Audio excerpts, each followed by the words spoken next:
Dan saya Yeni. Nama saya Trihastuti Rahayuning Pamile. Saya di SMA Gubuk Apung, mengajak kepada seluruh perempuan di mana saja berada. Assalamualaikum warahmatullahi wabarakatuh. Salam Gubuk Apung. Alhamdulillah hari ini kita bisa kembali bersilaturahmi di SMA Gubuk Apung. Iya, SMA 2 Cikarang Barat. Iya, betul. Gimana kabarnya Pak Haji? Alhamdulillah. Selamat datang Pak Usep pengawas ya. Aduh, sekarang lagi sibuk banyak kegiatan ya di akhir ini, tentunya ya salah satunya PPDB.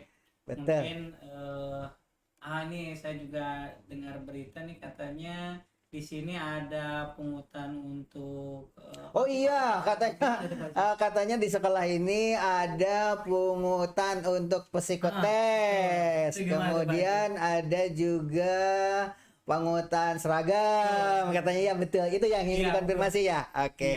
Hadirin sekalian yang ada di rumah, saya sebagai kepala sekolah SMA Gubuk Apung atau SMA Negeri 2 Cikarang Barat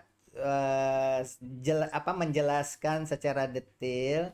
Memang betul pada saat itu ada yang melapor secara lisan kemungkinan untuk bahan rapat komite nanti bercerita tentang hal itu.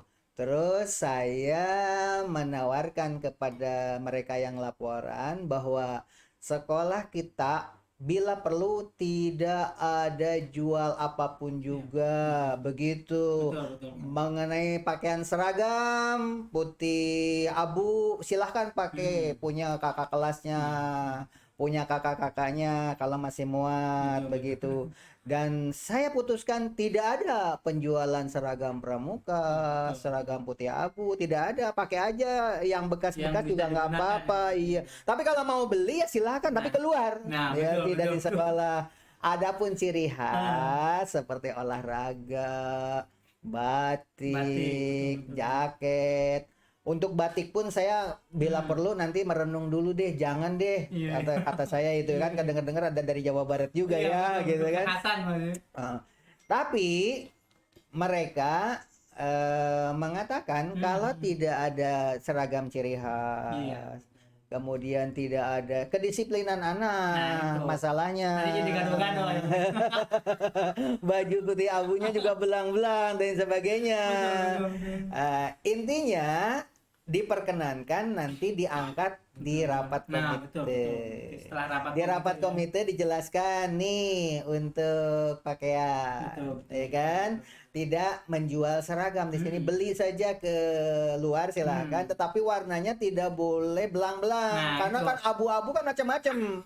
Kita di sini nanti akan menyediakan warna tempelin. Contoh. Jadi nanti mereka yang mau beli di luar itu disesuaikan dulu nih warnanya kayak begini, termasuk bahannya apakah kain mori atau kain apa, model begitulah diantaranya.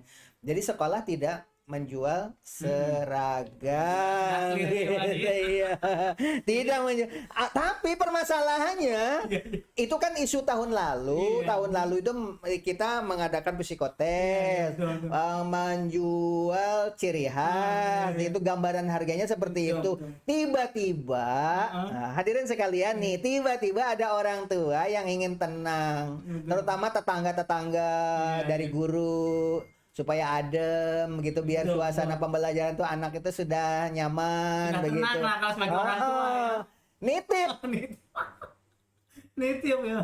Tapi itu juga tanpa sepengetahuan sekolah. Namanya status nitip. Pak Doni, maaf itu jatuh Pak Doni. Yang namanya status nitip itu di rumah atau apa, dan itu sekolah tidak tahu, begitu loh. Di luar di sekolah ya Pak Ji.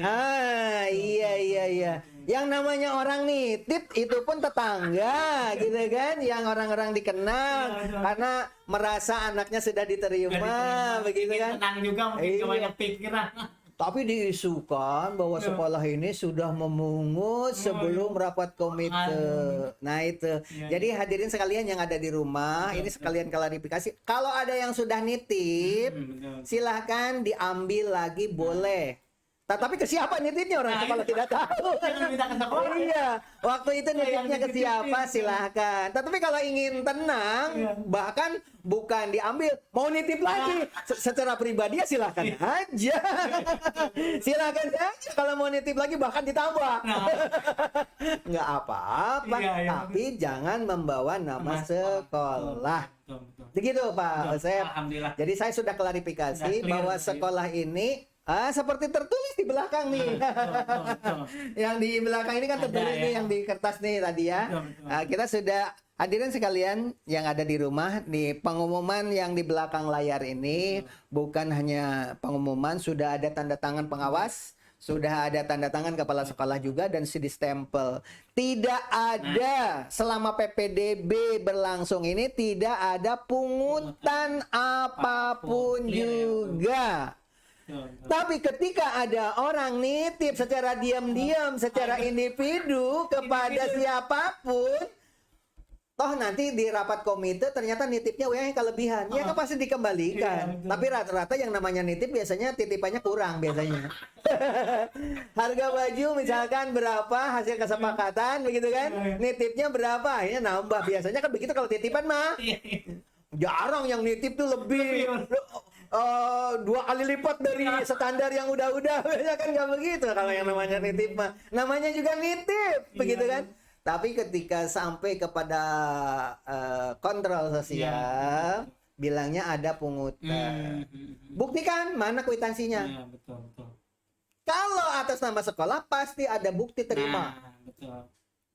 Nah, itu berarti ya memang clear nitip. Jadi apa yang tadi di isukan itu sudah tidak ada. Lihat di situ kopnya. Nah, itu. Ya. Dan saya katakan, jelas-jelas saya katakan di sini, kalau ada yang nitip, walaupun di situ ada kopnya koperasi, ada kopnya apa, tetap saya tegas akan saya beri hukuman. Betul. Siapa yang menerima uang titipan mempergunakan kop organisasi, apakah koperasi atau apapun, tetap saya larang.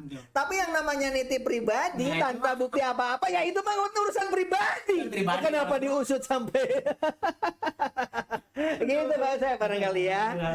Oke, itu pertanyaan yang pertama. Kemudian tentang apa tadi yang dibicarakannya, belajar apa? Oh ya, tentang persiapan kurikulum di tahun ajaran baru Pak. Ya gimana Pak? Nah, jadi memang Bapak Ibu sekalian dan sekolah, kita tahu bahwa tahun ajaran baru itu pemerintah sudah menggulirkan kurikulum merdeka. Nah, tidak semua memang sekolah akan mengimplementasikan. Jadi ada 3 kategori yang pengimplementasian kurikulum merdeka itu. Jadi yang pertama terkait mandiri belajar, di mana di situ sekolah sudah mulai mempelajari prinsip-prinsip dari kurikulum merdeka, kemudian dalam proses pembelajarannya sudah mulai diterapkan, tapi struktur kurikulumnya masih menggunakan kurikulum 2013. Nah, kalau kategori yang kedua mandiri berubah, di mana di situ sekolah memang sudah mulai menerapkan struktur kurikulum merdeka, di mana kalau salah satu yang membedakan dengan kurikulum 2013 itu adalah strukturnya ada intrakurikuler dan proyek penguatan profil pelajar Pancasila. Jadi biasanya sebagai contoh, kalau di kurikulum 2013 itu kita misalkan di mata pelajaran agama itu 3 jam itu full untuk intrakurikuler KBM. Nah, nanti di kurikulum merdeka itu ada 2 jamnya untuk intrakurikuler, 1 jam untuk proyek alokasinya gitu. Nah, nanti proyek maksudnya gimana proyek itu nanti siswa diharapkan mengembangkan profil pelajar Pancasila melalui kegiatan-kegiatan misalkan diskusi kelompok atau mengerjakan sesuatu atau membuat sesuatu. Intrakurikuler itu disebutnya proyek, beda, bukan intra, tapi proyek penguatan profil pelajar Pancasila. Pelaksanaannya di kelas atau di luar kelas? Di kelas, boleh di luar. Berarti pada saat PBM. Pada saat PBM dan pada saat di luar PBM. Jadi boleh. Jadi nanti di kurikulum merdeka itu ada jadwal untuk intra KBM seperti biasa. Nah, sekolah nanti akan menjadwalkan khusus untuk proyek.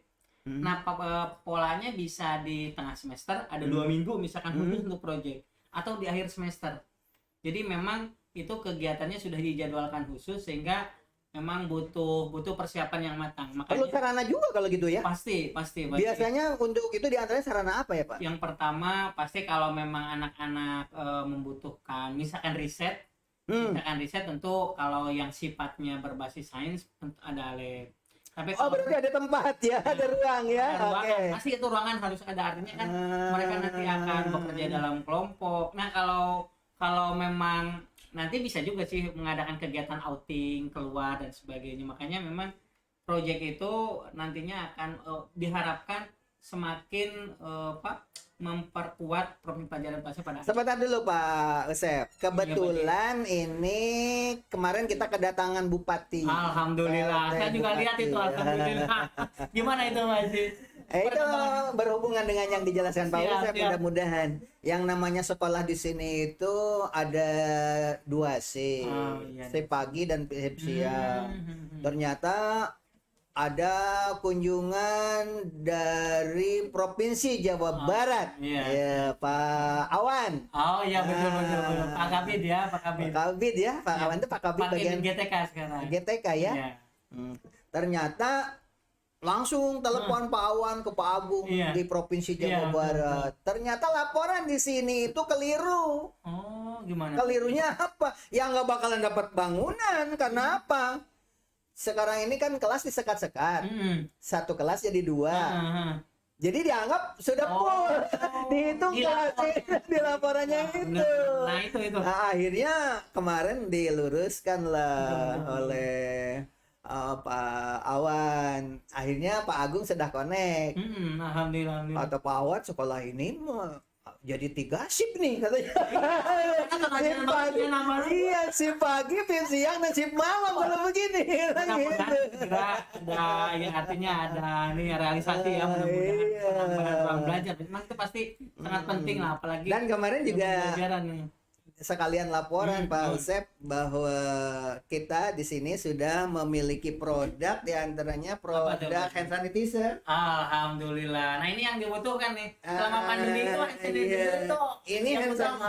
hand sanitizernya ini dari kulit jeruk. Wah, coba lihat. Jadi sampah ya. Nah ini Alhamdulillah sudah bisa nih mengolah. ya, kemudian kemarin juga saya nitip juga untuk Pak Kepala Disnas Kepala Provinsi, Disnas. yaitu berupa kopi produk anak-anak di sini namanya, tapi sekarang udah habis kopinya. Kopi Cikbar namanya. Kopi Cikbar. Tapi ini yang ada adalah kopi yang sudah ekspor impor ke luar negeri ya, ke Prancis, ke Alhamdulillah. Turki, ke Jepang, dan ini barangkali sekalian buat Pak Usep. Boleh. Terima kasih nih, saya Oke. senang kopi semuanya. Ditunjukin dulu ke depan yang Wah, ingin luar pesan biasa. ya. Segera Iya, kalau yang mau oke. pesen ya. Alhamdulillah. Itu saja barangkali, Siap. karena ini kepanjangan biasanya jenuh para penonton Iya, ya. betul, Ini betul, mah betul. sudah klarifikasi lah Alhamdulillah, intinya sudah bahwa di clear ya. sini selama PPDB tidak Nah, ada pungutan apapun. Betul. Ada memang yang nitip, tetapi itu pun sudah dipanggil orangnya, silahkan dikembalikan. Nah, Tidak itu. boleh ada titip-titipan. Tetapi ya kita juga susah melacaknya nitipnya ke siapa dan apa. Iya, betul. Nah, terus kok ada angka-angka yang pasti?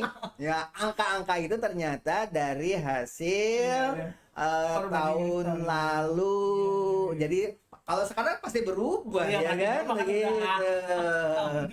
Jadi ya para penonton, orang tua siswa baru yang sudah nitipnya ke siapa, silahkan diambil kembali. Ya.